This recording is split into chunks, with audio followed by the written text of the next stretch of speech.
Pandang kita mulia. Dan dia menempatkan memanggil kita sebagai anak-anaknya. Itu sebabnya mengucap syukurlah kepada Tuhan. Itu sebabnya tidak ada yang bisa kita lakukan untuk membalas kebaikan Tuhan selain kita memuji menyembah Dia.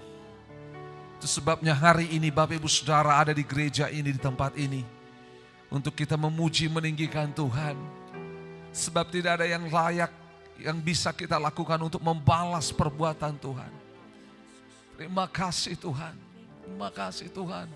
Sama-sama katakan, Engkau Tuhan ku tinggikan, yang bangkit dan menang, Yesus Kristus Tuhan,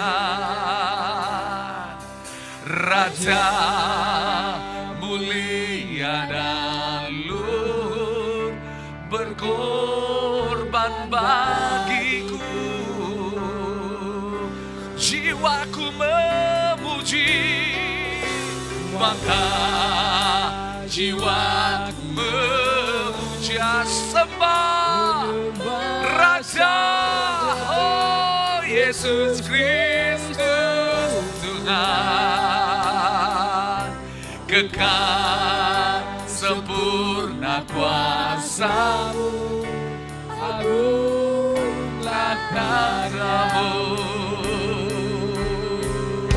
Sama-sama katakan, Engkau Tuhan ku tinggikan, yang bangkit dan menang, Yesus Kristus Tuhan,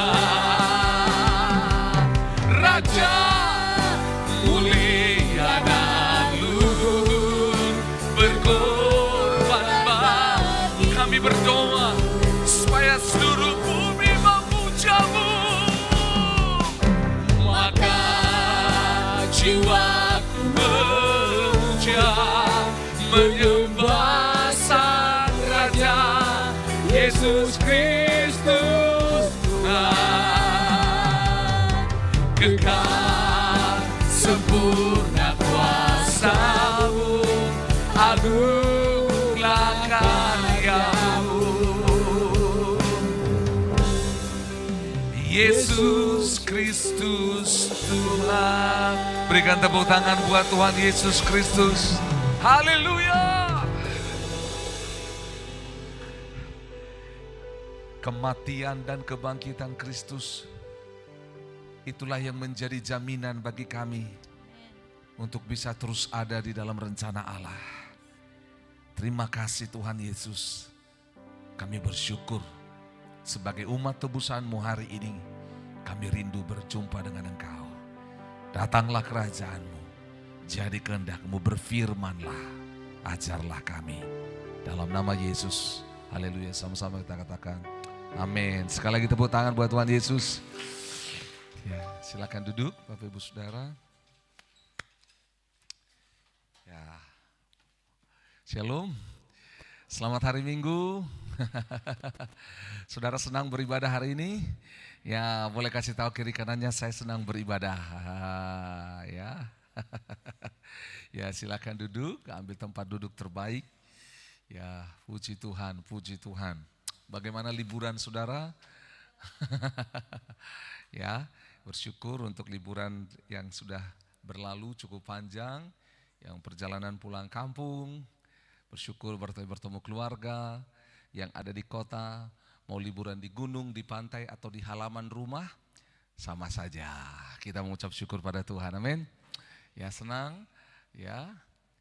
Adik kekasih sudah sembuh, juga Aurel sudah sembuh, kita bersyukur. Tepuk tangan buat Tuhan Yesus dulu ya, kita bersyukur buat Tuhan. Ya, banyak mujizat Tuhan kerjakan. Bapak Ibu Saudara, sebelum lanjut mendengar firman Tuhan, beberapa hari yang lalu saya ditelepon oleh seorang, boleh dikatakan pengurus dari sebuah gereja.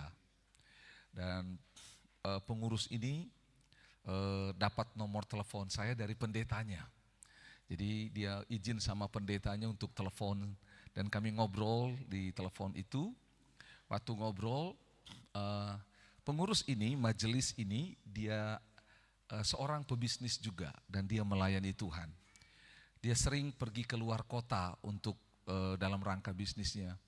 Dia mulai bercerita tentang bagaimana bisnisnya jatuh bangun tapi akhirnya ditolong Tuhan. Sama-sama bilang ditolong Tuhan.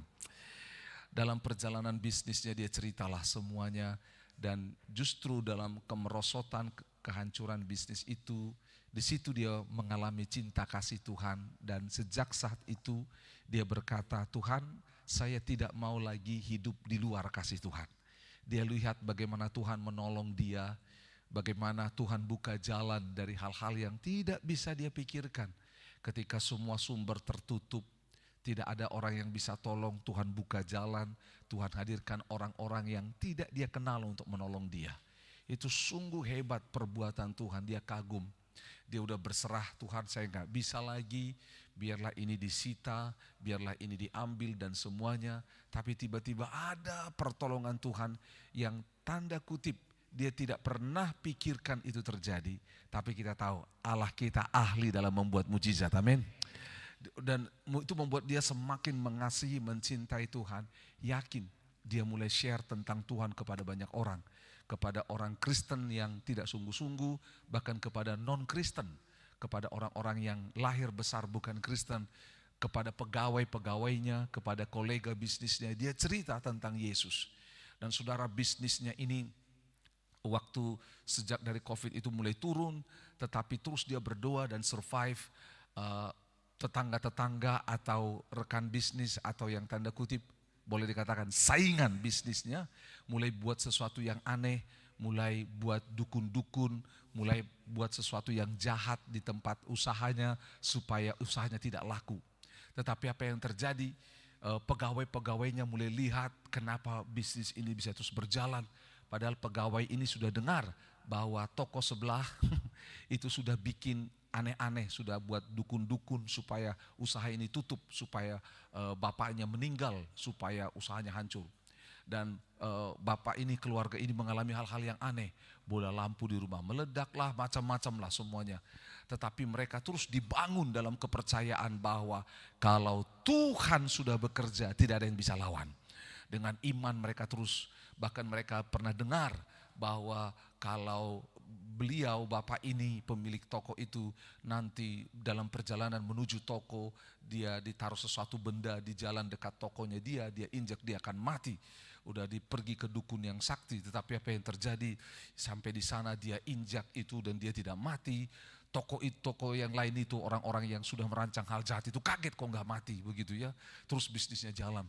Lalu dia cerita, pada saat dia bercerita itu, dia cerita juga bagaimana dia punya tanda kutip ketidaksetujuan dengan gereja. Dia mulai cerita tentang majelis, sistem gereja, pendeta dan semuanya. Dan saya waktu mendengar itu, satu sisi saya mendengar perbuatan Tuhan yang ajaib, tapi satu sisi juga saya mendengar tentang keberatan terhadap hal-hal gereja. Jadi saya cerita dan saya bilang sama bapak tersebut, Pak, bahwa gereja, pelayan Tuhan, hamba Tuhan bukanlah orang yang sempurna. Mereka semua punya sesuatu dalam diri yang sedang diproses oleh Tuhan untuk menjadi sempurna. Sama kalau saya juga melihat Bapak dalam hal yang tidak sempurna, saya juga bisa protes, saya juga bisa keberatan. Tetapi mari sama-sama melihat Tuhan yang membentuk hidup kita masing-masing. Dan saudara, oh iya mulai. Dan akhirnya saya mau lanjut diskusi dengan Bapak untuk bicara bagaimana cara menjangkau orang-orang yang belum percaya kepada Kristus. Lalu kita diskusi. Waktu kami ngobrol, Bapak Ibu Saudara, ini menariknya. Waktu kami ngobrol, tiba-tiba saya itu mendengar suara aneh. Suara-suara apa itu? Wah, saya dengar suara aneh. Suara aneh apa yang saya dengar? Saudara pernah nonton atau dengar dulu waktu saya kecil, kami itu hidup dalam era zaman televisi belum banyak siarannya. Jadi kami mendengar radio. Radio dulu pada zaman kami waktu kecil. Jadi itu ada serial serial drama Indonesia. Oh, ada Babak Tanah Leluhur, Nenek Lampir. Saudara, tiba-tiba itu ketawa itu saya dengar waktu kecil. Waktu saya kecil. Tiba-tiba waktu saya teleponan, suara ketawa seperti itu saya dengar. Awalnya saya pikir bapak ini sedang urus orang tuanya. nelpon dari rumah. Orang tuanya muntah-muntah gitu loh. Saudara tahu apa yang terjadi? Makin saya bicara, saya bilang, Pak, boleh saya tanya? Iya Pak. Bapak ini di rumah atau di mana? Saya di perjalanan Pak, menuju di tengah jalan ini Pak, saya berhenti di bawah pohon. Oh, Bapak berdua sendiri, saya sendiri. Oh begitu, maaf. Bapak boleh saya tanya sebentar ya? Iya. Dia bilang seperti ini, saya di bawah pohon ini, di mobil berhenti. Pak, Bapak ada dengar tadi suara nenek tua ketawa bahkan muntah? Hah? Tidak ada, saya sendiri nih Pak. Tutup mobil. Aduh Pak, jangan gitu Pak. Enggak, saya nanya aja, kenapa memang? Tiba-tiba dia merinding, dia ngalami sesuatu dan kita stop cerita dulu Pak, yuk kita berdoa. Saya doain Bapak itu, pampung kita doain. Karena dalam perjalanan bisnis Bapak ini, dia pergi ke toko, dia pergi ke daerah, misal dia pasarkan produknya, saudara tahu toko atau daerah atau pemilik rekan bisnisnya ini suka kadang-kadang menggunakan kuasa kegelapan juga. Jadi dia tahu gitu loh. Kita doakan. Saudara, setelah selesai berdoa, puji Tuhan, damai sejahtera, semua lanjut, berjalan lancar. Tujuan saya menceritakan ini kepada saudara adalah seperti ini. Kita akan sangat mudah terbelokkan oleh sebuah situasi kalau kita tidak punya sebuah dasar yang kuat. Ingat baik-baik, kita akan mudah terbelokkan. Ya, kita akan mudah tergiring kepada satu situasi kalau kita nggak punya dasar yang kuat. Contoh, saya akan mudah dengan gampang saya akan wow hebat Tuhan, Bapak luar biasa. Saya akan mudah tergiring untuk iya memang gereja seperti itu, pendeta seperti itu, majelis seperti itu. Saya akan ikut itu loh, gitu loh. Saya akan mudah juga ikut, roh jahat ini segala macam, tidak. Tapi ketika saya punya dasar yang kuat, yaitu apa? Tuhan bekerja dalam segala sesuatu untuk mendatangkan kebaikan. Apa firman Tuhan, apa pesan Tuhan di balik semua ini?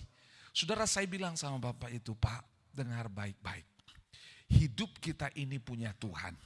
Apapun yang terjadi dalam hidup kita, kalau kita tahu Tuhan beserta dengan kita, maka ceritanya akan beda.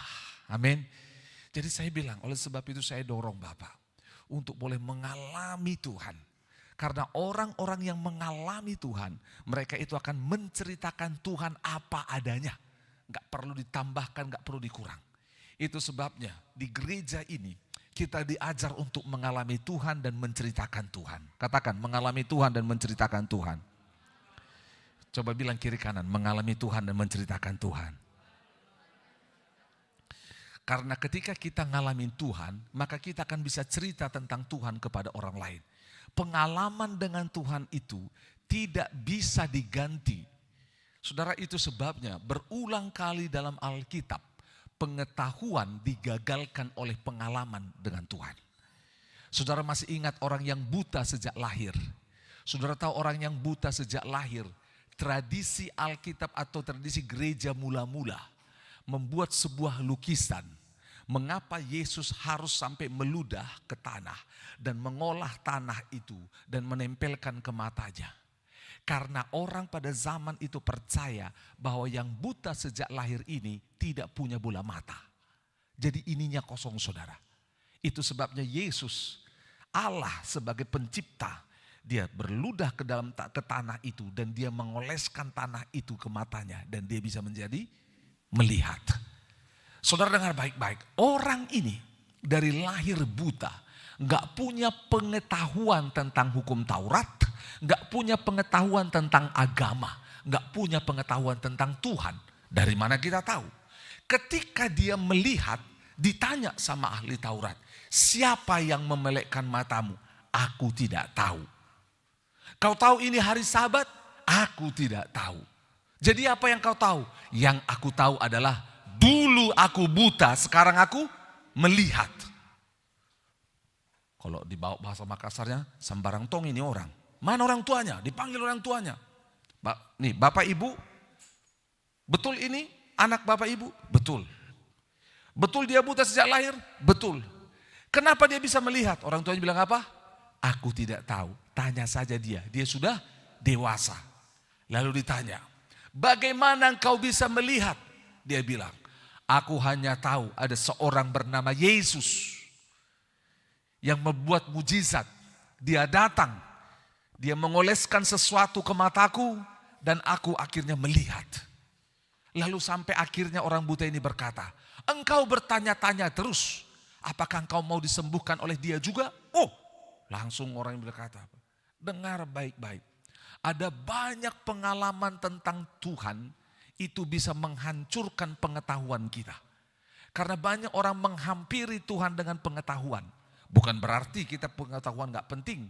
Kita butuh pengetahuan, pengenalan akan Allah. Tapi kita butuh mengalami Tuhan. Itu sebabnya Alkitab ini didesain. Tidak hanya untuk ditulis, dibaca, hafal. Tidak. Tapi untuk dialami. Katakan amin. Jangan bangga dengan berapa banyak ayat yang kita hafal. Tidak. Banggalah dengan berapa banyak firman yang kau baca, kau hafal, dan kau alami. Kita praktekkan. Amin. Jangan juga sekolah gini. Oh berarti, oh yaudah. Kau terlalu banyak baca Alkitab, tapi kau tidak lakukan. Saya satu aja firman yang saya baca, tapi saya lakukan. Enggak juga. Kita perlu bertumbuh dalam membaca firman Tuhan dan bertumbuh dalam melakukan firman Tuhan. Amin. Sama-sama yuk, bertumbuh dalam pembacaan firman Tuhan, bertumbuh dalam melakukan firman Tuhan. Nah, saudara, tema kita tahun ini adalah apa? Acceleration and action. Kita udah belajar kemarin selama 3 bulan tentang akselerasi. Kita akan belajar tentang action, sama-sama katakan action. Kita kemarin sudah belajar di dalam bulan yang ketiga tentang hikmat untuk kita berakselerasi. Dan hikmat-hikmat itu kita pelajari. Hikmat yang terakhir dalam Yakobus pasal 3 ayat 17 adalah kita akan belajar tentang belas kasihan. Sama-sama katakan belas kasihan. Belas kasihan, sekali lagi belas kasihan. Coba lihat di dalam Yakobus 3 ayat 17 sebelum kita baca di kitab Matius. Kita baca sama-sama, ini yang kita belajari selama 1 bulan kemarin. Yakobus 3 ayat 17. 1, 2, 3. Tetapi hikmat yang dari atas adalah pertama-tama apa? Murni. Selanjutnya pendamai, peramah, penurut, penuh belas kasihan. Dan buah-buah yang baik, tidak memihak dan tidak munafik. Saudara dengar baik-baik di sana, kita udah bahas tentang kemurnian. Kita bahas tentang pendamai, peramah, penurut, dan hari ini kita belajar tentang penuh belas kasihan. Sama-sama katakan penuh belas kasihan. Oke, puji Tuhan. Saudara, siap-siap karena kita akan pergi bersama-sama ke zaman sekitar 2000 tahun yang lalu. Wah, ya, perjalanan ke 2000 tahun yang lalu. Kita mau buat time travel. Tahu time travel? Pintu waktu. Kita mau pergi ke 2000 tahun yang lalu. Dan kita belajar tentang belas kasihan. Sama-sama katakan belas kasihan. Saudara dengar baik-baik, apa ini belas kasihan? Ini menarik sekali. Mengapa hal ini menarik? Karena belas kasihan ini sangat berbeda dengan aduh kasihan gitu loh ya. Nah, dengar baik-baik. Belas kasihan yang dicatat di dalam Alkitab itu katanya panjang sekali. Bacaannya itu saudara boleh lihat apa splahnish zomai. Wah, tapi ini bukanlah sebuah kata benda, tapi kata kerja.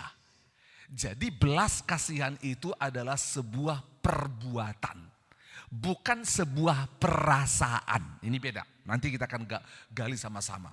Katakan sama-sama, bukan perasaan tapi tindakan. Karena begini, saudara lihat, ada lihat orang di sana cacatkah, menderitakah, kita bilang apa? Kasihan. Tapi kita itu hanya bicara soal apa? Perasaan kita.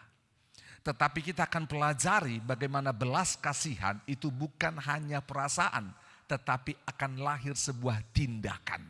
Kita akan pelajari. Mengapa belas kasihan ini penting? Karena selain ini adalah hikmat yang menolong kita ada di muka bumi ini. Karena kalau tidak ada belas kasihan, maka apa yang terjadi? Hidup kita akan tidak berpadanan dengan Allah. Seperti ini. semua kita ini adalah anak dari orang tua kita, betul? Ada sifat dari orang tua kita yang kita warisi, benar tidak? Ada nggak? Coba lihat, tanya kiri kananmu, apa sifat dari orang tuamu yang kau warisi? Coba tanya. Apa sifat dari orang tua kita yang kita wariskan? Nah, itu loh ya. Nah, sudah ya? Oke, sudah dapat. Nah, salah satu sifat daripada Allah yang diwariskan kepada kita adalah belas kasihan. Lihat sama-sama dalam 2 Korintus 1 pasal yang ketiga. 2 Korintus 1 pasal yang ketiga dikatakan, terpujilah Allah, Bapa Tuhan kita, Yesus Kristus. Bapa yang apa? Penuh belas kasihan. Dan Allah sumber segala penghiburan. Sekali lagi dikatakan di sana bahwa Allah kita, Allah Bapa, Tuhan kita Yesus Kristus. Dari sini sama, Allah Bapa, Tuhan kita Yesus Kristus.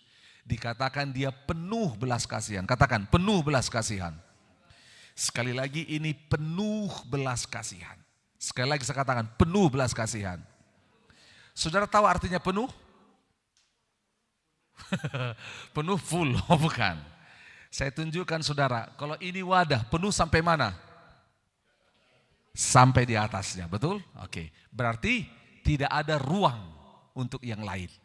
Jadi belas kasihan memenuhi kita. Memenuhi mata, pikiran, telinga, memenuhi mulut kita, memenuhi semua hidup kita. Itu sesuatu yang kita warisi daripada Allah. Dan dengar baik-baik, ada satu masa di mana Yesus mengecam ahli-ahli Taurat, orang-orang yang hidup agamawi tapi mereka tidak punya belas kasihan. Jangan sampai ini datang sama kita. Matius 23 ayat 23. Lihat apa yang terjadi. Matius 23 ayat 23 dikatakan seperti ini. Celakalah kamu hai ahli-ahli Taurat dan orang-orang Farisi. Hai kamu orang-orang apa? Munafik. Sebab persepuluhan dari selasih, adas manis dan jintan kamu bayar. Tetapi yang terpenting dalam hukum Taurat kamu abaikan. Yaitu apa? Keadilan ini. Terus dan belas kasihan dan kesetiaan. Yang satu harus dilakukan dan yang lain jangan diabaikan. Saudara, mengenai persepuluhan, persembahan itu nanti lain kali kita bahas. Itu bicara soal ibadah. Tapi dengar, ada banyak orang hari ini punya legalisme ibadah. Yang penting aku datang ibadah hari Minggu. Yang penting kasih persembahan. Yang penting ikut berdoa. Yang penting ada di dalam pelayanan. Tapi dengan Tuhan bilang apa? Dengar baik-baik. Tuhan minta keadilan, belas kasihan dan kesetiaan. Ada belas kasihan yang dikehendaki oleh Allah. Mengapa Allah menghendaki belas kasihan itu ada dalam diri kita? Dengar baik-baik. Kemarin kita dipertontonkan atau ditunjukkan dalam masa-masa tahun 2020 ke atas sebuah generasi yang berbeda dari generasi sebelumnya, yaitu generasi yang baperan. Betul? Generasi yang perasaannya sangat lembut. Bahkan dikatakan ini adalah strawberry generation, generasi strawberry, generasi yang mudah hancur, yang kalau ditegur bukan berubah, malah berontak, terluka, lari, sembunyi, bahkan bunuh diri. Ini generasi yang perasaannya aneh. Tapi dengar baik-baik. Firman Tuhan berkata di kitab Filipi, hendaklah pikiran dan perasaanmu seperti yang ada pada Kristus. Pikiran dan perasaan seperti yang ada pada Kristus. Salah satu pikiran dan perasaan Kristus yang hari ini kita pelajari adalah tentang belas kasihan. Mengapa ini penting? Karena belas kasihan ini adalah atribut, adalah sifat, sikap daripada Allah yang kita lihat dalam diri Yesus Dan belas kasihan ini menghasilkan perubahan, menghasilkan pertobatan, membawa mujizat. Dan kita akan lihat ini. Saudara, itu sebabnya mengapa belas kasihan ini penting. Karena apa? Pertama, kita belajar mewarisi sifat Allah. Yang kedua, kita tahu zaman ini, hari-hari ini, semua perasaan itu kacau, mulai lembek, tidak punya kepedulian terhadap orang lain. Tetapi yang ketiga, kita perlu belajar. Karena apa? Ada orang-orang yang ragu-ragu. Ragu, benar nggak perasaan ini? Karena begini, ketika menaruh belas kasihan terhadap seseorang, orang merasa apa? Saya perasaannya terlalu cemen, terlalu lembek, terlalu Lihat, ada satu masa di mana di dalam kitab Yudas pasal 1. Dan habis ini kita akan lihat bagaimana Yesus mempraktekannya. Yudas pasal 1 ayat 17 sampai 23. Coba lihat. Tetapi kamu, saudara-saudaraku yang kekasih, ingatlah apa yang dahulu telah dikatakan kepada kamu oleh rasul-rasul Tuhan kita, Yesus Kristus. Sebab mereka telah mengatakan kepada kamu, menjelang apa? Akhir zaman akan tampil pengejek-pengejek yang akan hidup menuruti hawa nafsu kefasikan mereka. Lihat, akan muncul. Pengejek-pengejek ini kadang membuat kita, anak Tuhan, gak siap. Ketika kita berbelas kasihan kepada seseorang, Allah mau cari pujian, Allah mau dibilang ini dan itu. Saudara dengar baik-baik. Oke, kita punya masa lalu, kita berdosa, kita salah, kita pernah gagal. Ketika kita bertobat, Tuhan mau supaya kita bisa melakukan sesuatu kepada orang lain, lalu orang selalu melihat kita dari kacamata kegagalan dosa masa lalu dan dia ngejek kita. Lihat apa yang terjadi. Dikatakan, lanjut ayatnya. Mereka adalah pemecah belah yang dikuasai hanya oleh keinginan-keinginan dunia ini. Dan hidup tanpa apa? Roh Kudus. Akan tetapi kamu, yaitu saya dan saudara. Saudara-saudaraku yang kekasih, bangunlah dirimu di atas apa? Dasar imanmu yang paling suci dan berdoalah dalam Roh Kudus. Peliharalah dirimu demikian dalam kasih Allah sambil menantikan rahmat Tuhan kita Yesus Kristus untuk hidup yang kekal. Lanjut sama-sama, 1, 2, 3. Tunjukkanlah belas kasihan kepada mereka yang ragu-ragu. Ada loh orang yang ragu-ragu di muka bumi ini. Benar nggak saya diterima Allah? Benar nggak saya dikasihi Allah? Benar nggak saya diampuni? Benar nggak bahwa saya ini bisa dipulihkan? Ragu-ragu. Mungkin nggak orang Kristen terima saya ya? Mungkin nggak gereja itu mau terima saya ya? Kan dari 52 minggu dalam 1 tahun, saya hanya 2 kali datang gereja. Apakah gereja itu mau terima saya ya? Ragu-ragu. Saya tidak punya ini dan itu. Apakah mereka mau terima saya ya? Ragu-ragu. Ragu-ragu. Nanti saya nggak enak kalau saya ke gereja. Saya adalah orang yang paling berdosa di antara mereka semua. Kita ragu-ragu. Benar nggak ya? Kita ragu. Benar nggak ya di gereja itu nanti saya akan mengalami Tuhan. Saya dipulihkan, saya dimuridkan, diajar dan saya menjadi ciptaan yang baru. Ragu-ragu. Dan keraguan ini bahaya karena dikatakan ada apa? Pengejek-pengejek. Akan ada yang ngejek saudara. Udah ragu-ragu, kita diejek lagi. Akhirnya makin ragu-ragu. Makin lari, makin jauh.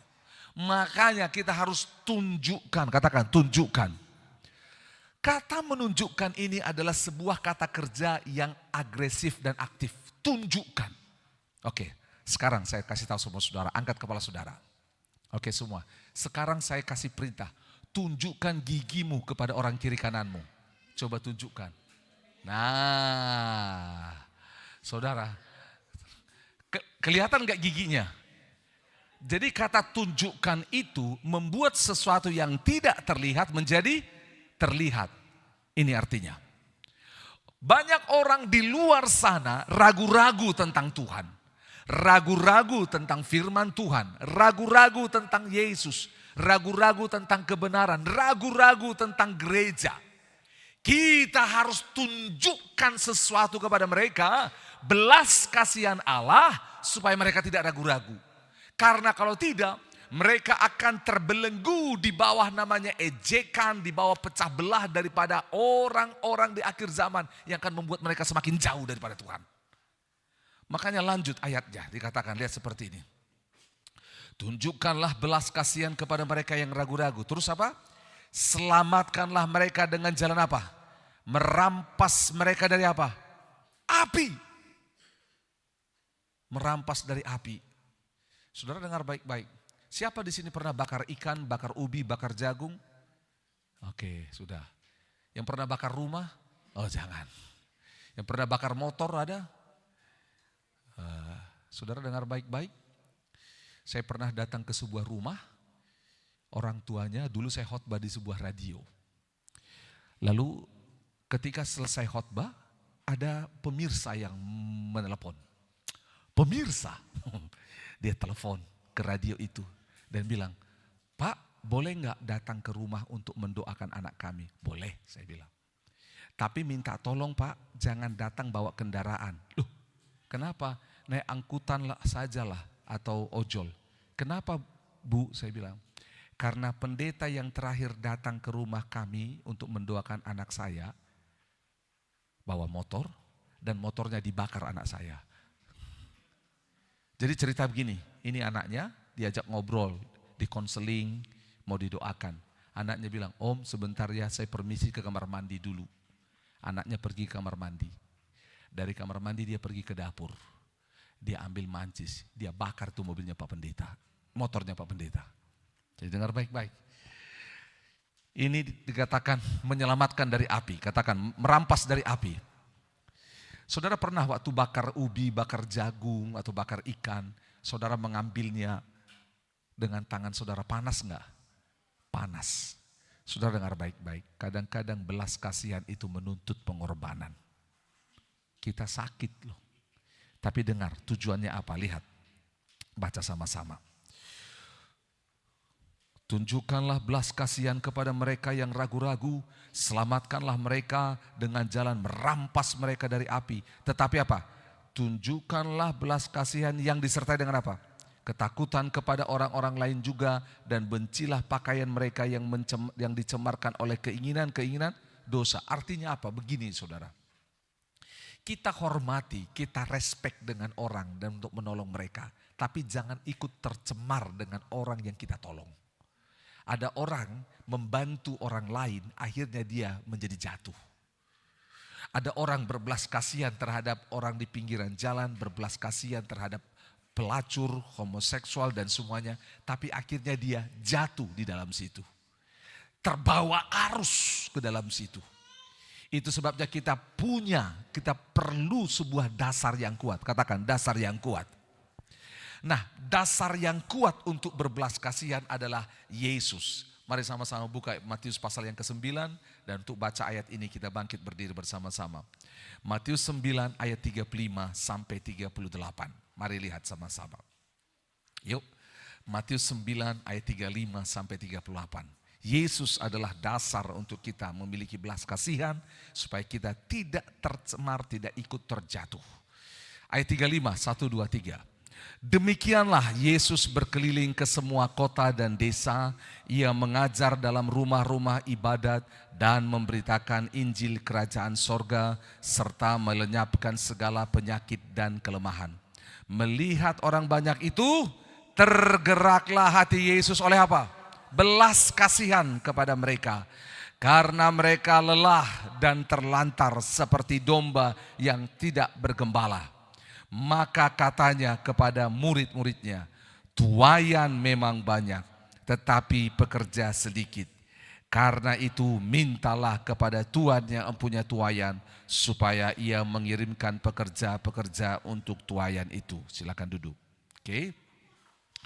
Bagaimana untuk kita bisa meneladani Kristus dalam hal belas kasihan? Yang pertama di ayat yang ke-35 ini dikatakan Yesus berkeliling. Katakan Yesus berkeliling. Sekali lagi Yesus berkeliling. Untuk punya belas kasihan kita perlu keluar. Gereja harus keluar dari semua zona nyamannya. Kadang-kadang kita nyaman dengan berkat Tuhan sehingga hanya bagi diri kita. Kita perlu keluar. keluar ke tetangga kita, ke teman kita, perlu lihat orang lain. Karena ketika Yesus berkeliling semua kota dan desa, dia lihat, katakan dia lihat.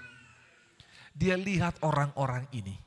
Ada banyak orang Kristen gak pernah melihat orang-orang lain yang memiliki kebutuhan, yang memiliki pergumulan, yang memiliki penderitaan. Kita hanya melihat sesama orang Kristen. Kita hanya melihat sama-sama orang percaya. Kita perlu keluar berteman, perlu mendengar mereka. Perlu. Mengapa saudara? Karena ketika Yesus melihat dan dari situ muncul yang namanya hati belas kasihan yang tanda kutip di dalam diri. Tadi sudah kita belajar, tunjukkanlah, betul ya? Jadi bagaimana supaya yang tidak terlihat itu menjadi terlihat untuk tunjukkan? Yang pertama, keliling, jalan, ketemu orang, dengar mereka. Kita lompat dulu ayat Matius pasal 14. Lihat apa yang terjadi Matius pasal 14. Waktu Yesus memberikan 5.000 orang makan. 5.000, ingat baik-baik 5.000 orang. Matius 14 ayat 13, kita lihat sama-sama. Mulai dari 13. Ayat 13 dulu, 1, 2, dan 3. Setelah Yesus mendengar berita itu, menyingkirlah ia dari situ dan hendak mengasingkan diri dengan perahu ke tempat yang sunyi. Tetapi orang banyak mendengarnya dan mengikuti dia dengan mengambil jalan darat dari kota-kota mereka. Dengar baik-baik, mendengar. Tadi yang pertama berjalan keliling dan melihat. Yang kedua apa? Mendengar. Apa yang didengar oleh Yesus? Saudara, di atas Yohanes 14 ayat 1 sampai 12. Yang didengar oleh Yesus adalah Yohanes Pembaptis dibunuh. Dia dibunuh karena imannya kepada Tuhan. Dan dia dengar. Dan akhirnya orang-orang yang mengikuti Yesus ini menjadi ketakutan. Karena Yohanes Pembaptis saja yang membaptis Yesus, yang mengajarkan tentang kebenaran, yang berkata kepada orang-orang ahli Farisi supaya bertobat, dia dibunuh. Makanya mereka menjadi takut. Itu sebabnya saudara, kita perlu keluar untuk melihat dan mendengar orang-orang yang ada dalam ketakutan, yang ada di dalam bencana, yang ada di dalam perbudakan, yang ada dalam tekanan. Karena kalau itu tidak kita lihat, tidak dengar, maka tidak muncul belas kasihan dalam diri kita. Mengapa kita perlu? Karena di Matius pasal 9 dikatakan di sana, lihat ayat 36, melihat orang banyak itu, tergeraklah oleh hati Yesus oleh belas kasihan kepada mereka. Karena mereka apa? Lelah dan terlantar seperti domba yang tak bergembala. Saudara dengar baik-baik. Ada banyak orang di luar sana lelah. Mereka capek berusaha sana sini supaya mereka bisa diampuni dosanya. Mereka capek. Saya sudah tidak punya kesabaran lagi. Saya tidak tahu harus buat apa. Mereka sudah capek dalam sakit penyakit mereka. Contoh adik Aurel, 3 bulan pendarahan, sakit loh, capek, lemas. Gak bisa sekolah, kehilangan sukacita, kehilangan gairah bermain dengan teman-teman. Gak bisa basket lagi, gak bisa macam-macam, lelah. Saudara dengar baik-baik, lelah itu di bawah kutuk dosa. Lelah itu di bawah perhambaan. Lelah itu kalau kita dibayang-bayangi dengan rasa bersalah, capek. Lelah, bahkan dikatakan di sana seperti domba yang tidak bergembala. Saudara tahu domba yang tidak bergembala artinya apa? Tidak ada yang menjagai. Setiap saat bisa ditangkap, setiap saat domba itu bisa diserang oleh serigala. Setiap saat domba itu bisa tersesat. Setiap saat domba itu bisa kelaparan. Ada banyak orang di luar sana yang seperti ini. Dengar baik-baik. Satu kali kan ceritanya nih, kami tidak diberikan Tuhan anugerah punya anak perempuan. Lalu satu kali Tuhan izinkan saya punya perasaan untuk punya anak perempuan. Perasaan. Lalu ada orang-orang tertentu ngobrol dengan kami rasa mereka seperti anak. Lalu saya membayangkan ini perempuan seperti anak kami. Seperti itu ya. Karena saya hanya membayangkan laki-laki menjadi anak kami. Karena perasaan itu saya tak dapat. Tapi saya tidak punya pengalaman punya anak perempuan. Lalu satu kali Tuhan izinkan saya punya perasaan tentang anak perempuan. Saudara tahu apa yang terjadi? Waktu saya punya perasaan itu, saya ketakutan. Mengapa saya katakan saya ketakutan? Karena begini saudara. Tiba-tiba di pikiran saya, waduh, saya melayani Tuhan, anak perempuanku pergi. Pak, permisi ya, pergi dengan teman. Iya.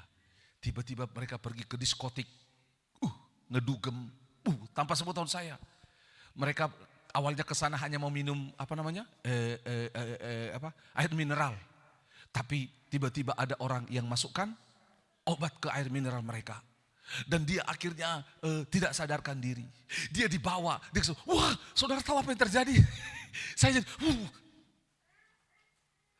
saya membayangkan lagi, saya punya anak perempuan. Anak perempuan tidak, tanda kutip, kurang mampu membela diri. Dia lagi jalan pulang sekolah. Tiba-tiba ada yang culik dia. Masukkan ke dalam mobil. Waduh, saudara tahu apa yang terjadi? Perasaan, sama-sama katakan perasaan. Saya masih perasaan loh. Itu aja sudah lelah buat saya.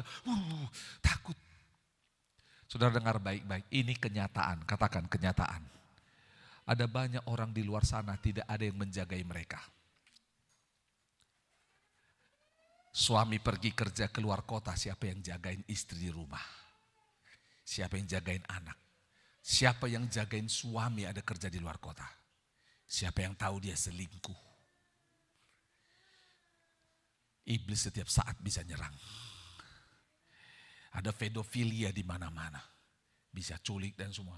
Ini buat kita lelah, capek. Dan Yesus lihat orang-orang itu secara khusus. Mereka capek melakukan hukum Taurat, tapi mereka tidak diselamatkan.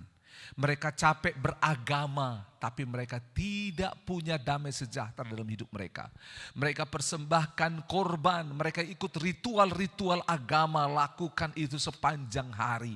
Tapi mereka masih merasa jauh dari Allah. Ada banyak orang seperti ini. Ada banyak. Lelah, terlantar, mereka tidak punya penjaga. Dan orang-orang seperti ini Tuhan Yesus lihat. Lihatlah di dalam Matius pasal 14, ini bagian terakhir. Ayat yang ke-14. Tadi kita sudah baca ayat 13. Ketika Yesus mendarat, ia melihat orang banyak yang besar jumlahnya. Kenapa besar jumlahnya orang banyak ini? Karena mereka ini adalah orang-orang yang terlantar, orang yang lelah, yang tidak punya gembala. Mereka ini orang yang tersakiti, yang luka perasaannya, yang kecewa. Mereka sedang mencari juru selamat. Maka tergeraklah hatinya oleh apa? Belas kasihan kepada mereka. Dan ia menyembuhkan mereka yang sakit. Yesus temukan mereka itu punya sakit fisik. Dan mereka itu juga punya sakit yang namanya psikis di dalam jiwa. Dan mereka punya sakit dalam rohani mereka. Yesus sembuhkan. 15. Menjelang malam murid-muridnya datang kepadanya dan berkata, tempat ini apa? Sunyi. Dan hari sudah mulai apa? Malam. Suruhlah orang banyak itu pergi. Supaya mereka dapat membeli makanan di desa-desa. Lihat ya. Karena apa? Murid-murid pikir, enggak cukup uang kita. Enggak cukup. Dengar baik-baik. Yesus digerakkan oleh belas kasihan. Tapi pada saat itu Yesus sedang mengajar murid-murid. Dengar, aku digerakkan oleh belas kasihan melihat orang banyak. Tapi murid-murid digerakkan oleh kas uang mereka. Enggak cukup uang kita. Suruh pulang mereka. Ada pelayanan yang digerakkan oleh belas kasihan. Ada pelayanan yang digerakkan oleh uang. Yang mana kita pilih? Dan Yesus ajar. Bukan soal uang, tapi soal belas kasihan. Makanya ayat 16. Tetapi Yesus berkata kepada mereka, tidak perlu mereka pergi. Kamu harus memberi mereka makan. Umat, kami beri makan. Dengar baik-baik. Yesus punya belas kasihan. Mereka punya keuangan. Mereka punya kas. Itu yang mereka pikir. Selalu mereka pikir apa yang mereka punya. Mereka tidak pikir siapa yang bersama dengan mereka. Mereka sebelumnya sudah lihat mujizat yang besar. Tapi mereka lupa siapa Yesus. Dengar baik-baik. Ini yang membuat kita sulit untuk mengalami belas kasihan Tuhan. Karena kita membatasi diri kita dengan apa yang ada pada kita dan tidak melihat Allah yang tidak terbatas. Lanjut ayat 17. Jawab mereka, yang ada pada kami di sini hanya berapa? 5 roti dan 2 ikan. Yang ada pada kami. Ini aja yang kami punya Tuhan. Ini aja. Dengar baik-baik. Yang ada pada kami. Saudara dengar baik-baik. Ini membuat Petrus bertobat. Mengapa? Perkataan ini muncul diingatkan kembali dalam kitab Kisah Para Rasul. Ketika Petrus pergi ke rumah ibadah. Dan ada orang pengemis di situ yang buta minta-minta, betul? Ada pengemis. Dia lumpuh di situ, minta-minta. Lumpuh saudara. Petrus ngomong apa? Emas dan perak tidak ada padaku. Tapi apa? Demi nama Yesus.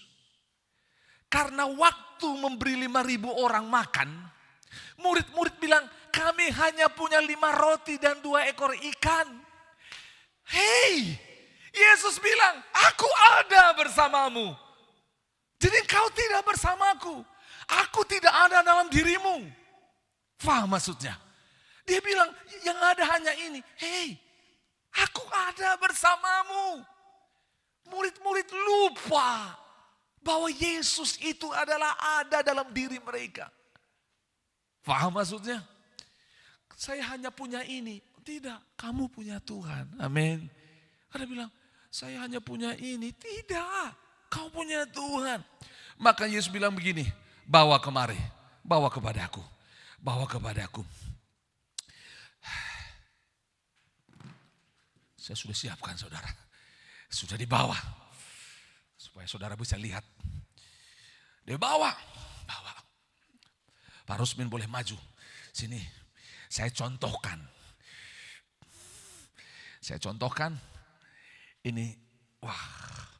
Bakulnya. Bawa kepadaku. Bawa kemari kepadaku. Dibawa. Bawa ya. Saudara tahu apa yang terjadi? Dengar baik-baik. Ada banyak orang datang bawa sama Tuhan, tapi dengar baik-baik. Maaf, saya turun dulu. Dia kasih sama Tuhan, tapi masih apa? Ditutup. Baik Tuhan, aku kasih, tapi ini istilahnya ditutup. Mau diambil Tuhan? Ini dikasih atau tidak? Ini namanya bahasa Makassar, bale-bale. Artinya apa? Prank, bohong. Aku kasih Tuhan, tapi ditahan, tertutup. Kan gitu tuh. Ku berikan hatiku yang tertutup dan jiwaku yang kutahan. Semuanya hanya 10%. Kita tahan. Yesus bilang berikan kepadaku, artinya apa? Lepaskan. Buka tutupnya, terus dilepaskan. Sudah dengar baik-baik. Berapa roti? 5 roti, 2 ekor ikan. Tadi saya mau bawa ikan dari kulkas ke sini, cuma takut bau. Kita bawa roti saja. Katakan sama-sama roti. Saudara dengar baik-baik. Ini saya pegang, ini keranjangnya, ini rotinya. Dibawa. Saudara, dibawa. Dengar baik-baik. Pak Rusmin tolong pegang. Kita ingin sekali langsung tahu mujizatnya. Yaitu dimakan oleh 5.000 orang. Sisa berapa? 12 bakul. Saudara langsung pikir langsung itu. Kita maunya multiplikasi. Maunya berlimpah. Saudara dengar baik-baik.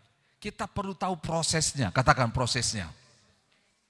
Bawalah kemari. Datang kepadaku. Tunjukkan. Bawa sini. Lalu di 19, baca dulu 19. Lalu disuruhnya orang banyak itu duduk di rumput. Dan setelah diambilnya 5 roti 2 ekor itu, Yesus menengadah ke langit dan mengucap apa? Berkat. Lalu memecah-mecahkan roti itu dan memberikannya kepada murid-muridnya. Lalu murid-muridnya membagi-bagikannya kepada orang banyak. Dengar baik-baik, angkat kepala saudara, lihat ke depan. Supaya saudara lihat bagaimana firman ini begitu hebat.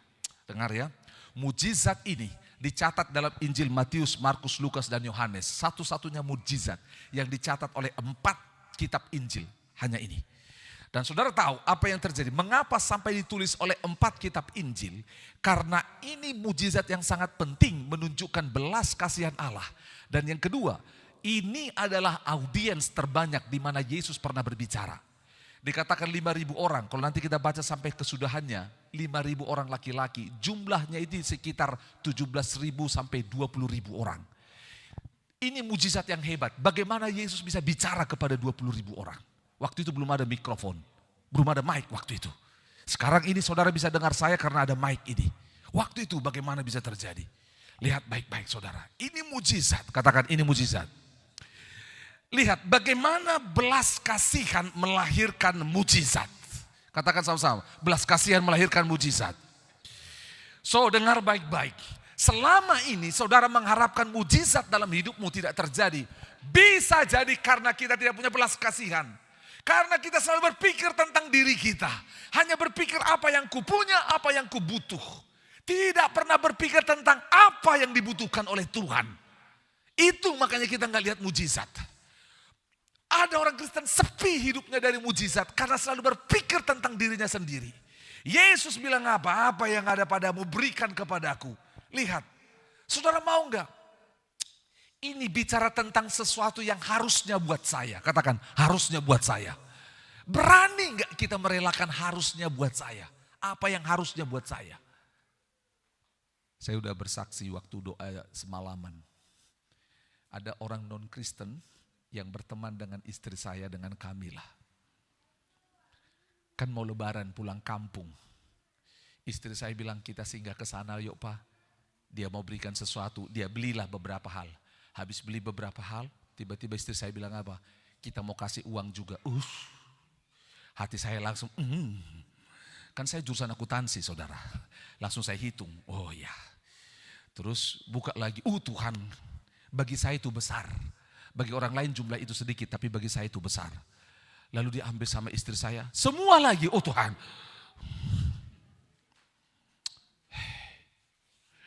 Jujur saudara, hati saya berat waktu itu. Sama seperti murid-murid, istri saya punya belas kasihan, Yesus punya belas kasihan, murid-murid pikir tentang uang. Istri saya punya belas kasihan, saya pikir tentang uang. Susah saudara, susah. Saudara tahu apa yang terjadi? Istri saya pergi ambil itu uang. Jujur saya nggak rela awalnya. Waktu istri saya turun dari mobil, bawa barang-barang, bawa uang kasih. Lalu di dalam mobil saudara, saya nungguin istri. Tiba-tiba saya buka video khotbah yang biasa saya dengar. Hamba Tuhan ada yang pengajarannya baik saya dengar. Tiba-tiba dia bicara seperti ini. Kamu dengar? Hanya uang yang Tuhan minta kamu udah protes. Kamu belum mengalami seperti Abraham, anaknya yang dia minta. Kalau uang yang begitu saja kamu gak bisa kasih, bagaimana kamu bisa kasih Abraham? Yang tadinya saya tiduran begini, langsung saya duduk. Seakan-akan ditanya, masih uang yang sekian lembar itu yang diminta. Bagaimana kalau san dan kafa diminta Tuhan? Saya nggak ngantuk lagi saudara. Saya bilang Tuhan bertobat saya ini.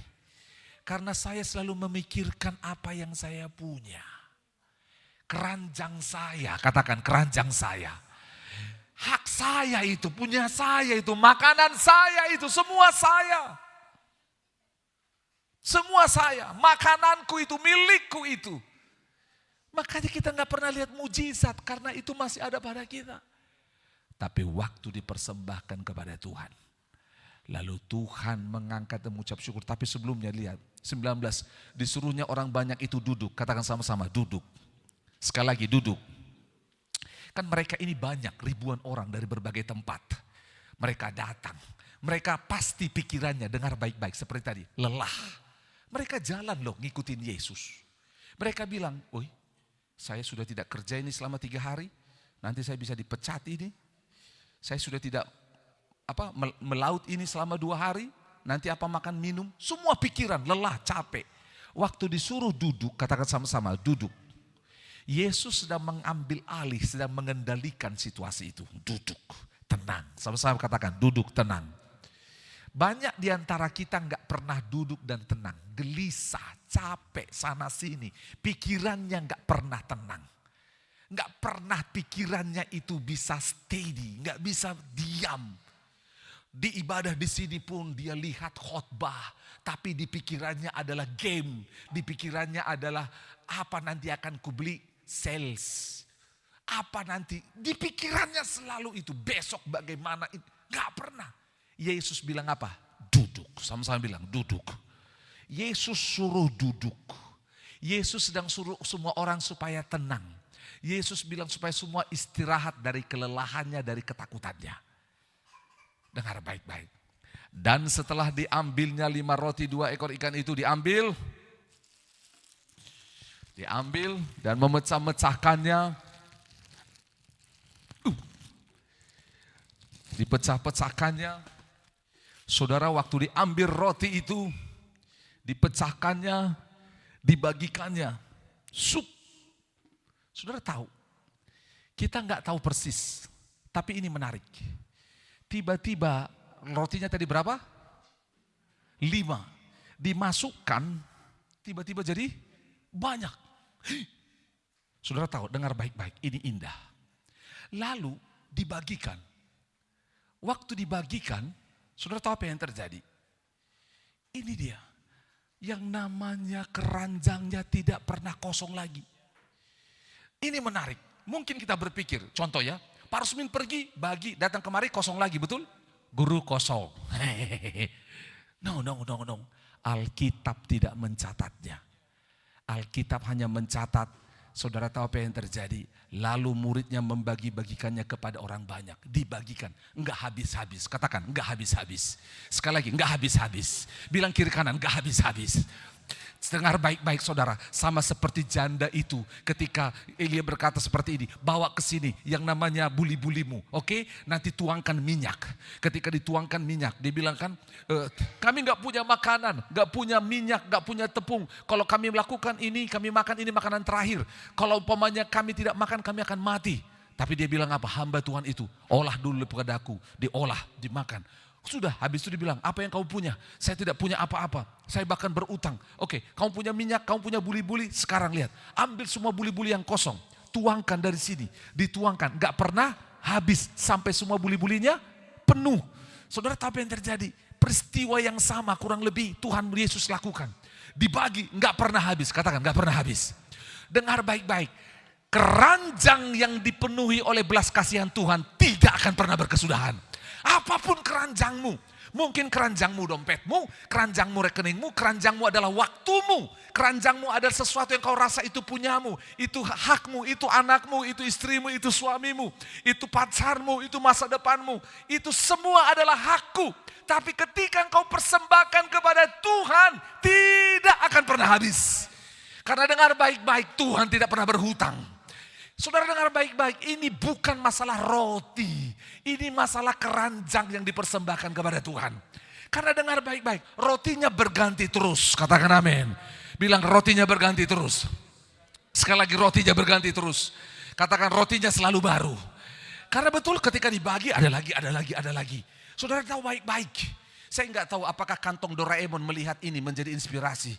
Sehingga akhirnya, oh iya seperti keranjangnya Yesus, kantong Doraemon tidak pernah habis-habis. Dengar baik-baik saudara, keranjang yang dipersembahkan kepada Yesus tidak akan pernah habis. Dengar, ini yang menarik. Katakan sama-sama, yes. Dengar baik-baik. Murid-murid dengan orang banyak melihat dua hal yang berbeda. Lihat, orang banyak hanya melihat roti. Tapi murid-murid melihat iman. Why? Dengar baik-baik saudara. Dengar. Enggak mudah, katakan tidak mudah. Saudara bayangkan, saya tanya Pak Rusmin gimana rasanya? Waktu lihat keranjang ini enggak pernah habis. Gimana rasanya? Sangat senang. Sangat senang. Yang lain hanya apa? Lapar, saya minta makan. Saya butuh roti, saya butuh ikan. Betul? Yang namanya murid-murid ini. Mungkin isinya berapa? 10 misal, 10. Bagi 1, 2, 3, 4, 5, sudah 9. Berarti tinggal berapa? 1. Tiba-tiba murid lihat, jadi 10 lagi. Oh haleluya. Bagi lagi. Wah, katakan sama-sama. Wah, saudara bayangkan tiba-tiba rotinya sudah tinggal 1. Waktu diambil 1 tiba-tiba, capuk mie. Oh tidak, penuh lagi. Saudara tahu, saya dengar baik-baik, saudara dengar. Itu 20.000 orang, Pak Rusmin tidak akan capek. Dia akan semangat. Siapa lagi belum dapat? Sana. Siapa lagi? Sana. Karena apa? Dia lihat yang namanya keranjangnya tidak pernah kosong, tidak pernah habis. Oke. Saudara dengar baik-baik. Yang ada di dalam itu bukan ikan mentah. Ikan siap makan, saudara. Dengar baik-baik. Kita nggak tahu bagaimana. Malaikat goreng dari atas kah, baru masukkan. Goreng dari atas kah, masukkan. Roti dibakar dulu di atas, masukkan. Kita nggak tahu. Nggak tahu itu pabrik roti dari sorga. Bluk. Gitu loh. Kita tidak tahu.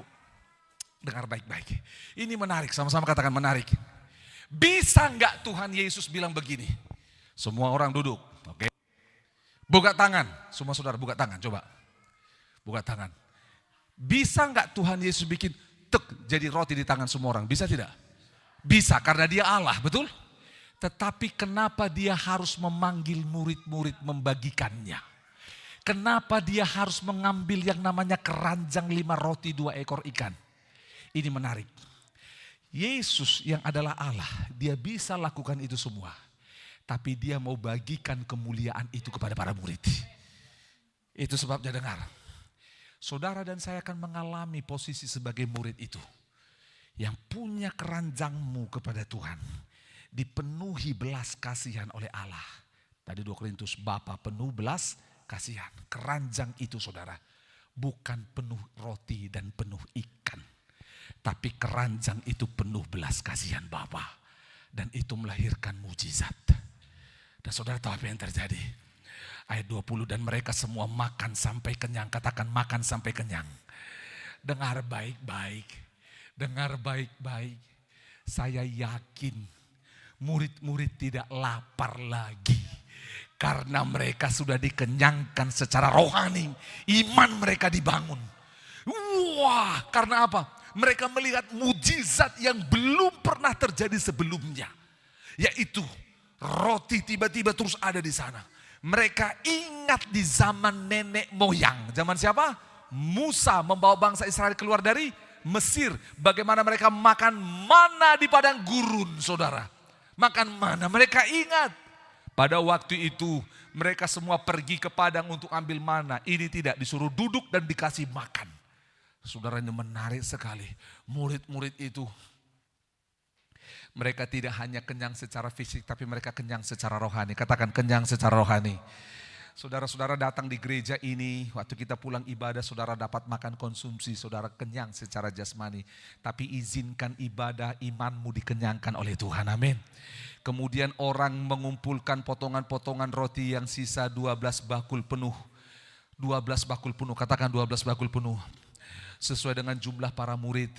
Dan juga ada tafsirannya ini sesuai dengan jumlah yang namanya suku bangsa Yahudi yang telah dipercayakan oleh Tuhan untuk menerima keselamatan.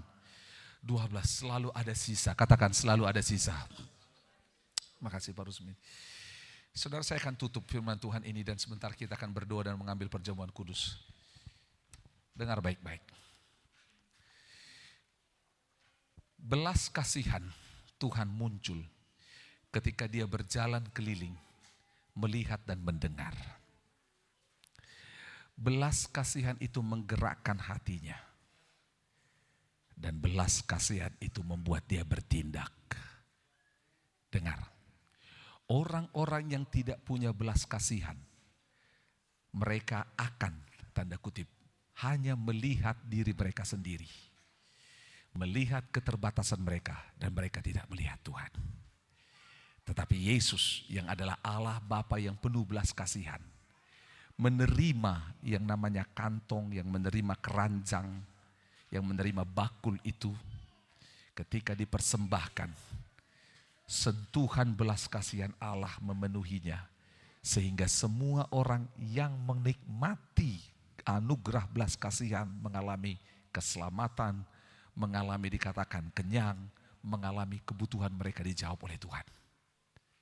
Oleh sebab itu hari ini, Maukah saudara mempersembahkan bakul saudara kepada Tuhan supaya dipenuhi oleh belas kasihan Allah Bapa? Pemain musik